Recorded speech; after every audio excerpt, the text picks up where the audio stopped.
The first day of school, our professor introduced himself and challenged us to get to know someone we didn't already know. I stood up to look around when a gentle hand touched my shoulder. I turned around to find a wrinkled, little old lady beaming up at me with a smile that lit up her entire being. She said, "Hi handsome. My name is Rose. I'm 87 years old. Can I give you a hug?"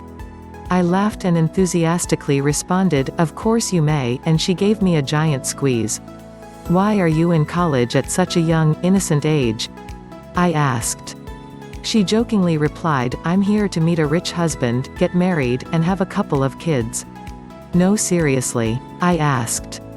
I was curious what may have motivated her to be taking on this challenge at her age. "I always dreamed of having a college education and now I'm getting one," she told me. After class we walked to the Student Union building and shared a chocolate milkshake. We became instant friends. Every day for the next 3 months, we would leave class together and talk non-stop. I was always mesmerized listening to this time machine as she shared her wisdom and experience with me. Over the course of the year, Rose became a campus icon and she easily made friends wherever she went. She loved to dress up and she reveled in the attention bestowed upon her from the other students. She was living it up. At the end of the semester we invited Rose to speak at our football banquet. I'll never forget what she taught us. She was introduced and stepped up to the podium. As she began to deliver her prepared speech, she dropped her 3x5 cards on the floor. Frustrated and a little embarrassed, she leaned into the microphone and simply said, "I'm sorry, I'm so jittery. I gave up beer for Lent and this whiskey is killing me. I'll never get my speech back in order, so let me just tell you what I know." As we laughed she cleared her throat and began, "We do not stop playing because we are old, we grow old because we stop playing. There are only 4 secrets to staying young, being happy, and achieving success. You have to laugh and find humor every day. You've got to have a dream. When you lose your dreams, you die.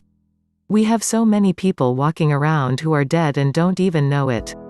There is a huge difference between growing older and growing up.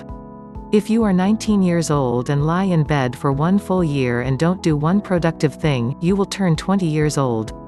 If I am 87 years old and stay in bed for a year and never do anything, I will turn 88. Anybody can grow older. That doesn't take any talent or ability.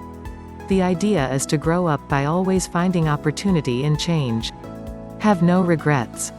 The elderly usually don't have regrets for what we did, but rather for things we did not do. The only people who fear death are those with regrets." She concluded her speech by courageously singing "The Rose." She challenged each of us to study the lyrics and live them out in our daily lives. At the year's end, Rose finished the college degree she had begun all those years ago. 1 week after graduation, Rose died peacefully in her sleep. Over 2,000 college students attended her funeral in tribute to the wonderful woman who taught by example that it's never too late to be all you can possibly be. When you finish reading this, please send this peaceful word of advice to your friends and family, they'll really enjoy it. These words have been passed along in loving memory of Rose. Remember, growing older is mandatory. Growing up is optional. We make a living by what we get, we make a life by what we give. Like, share, comment and subscribe to our channel below.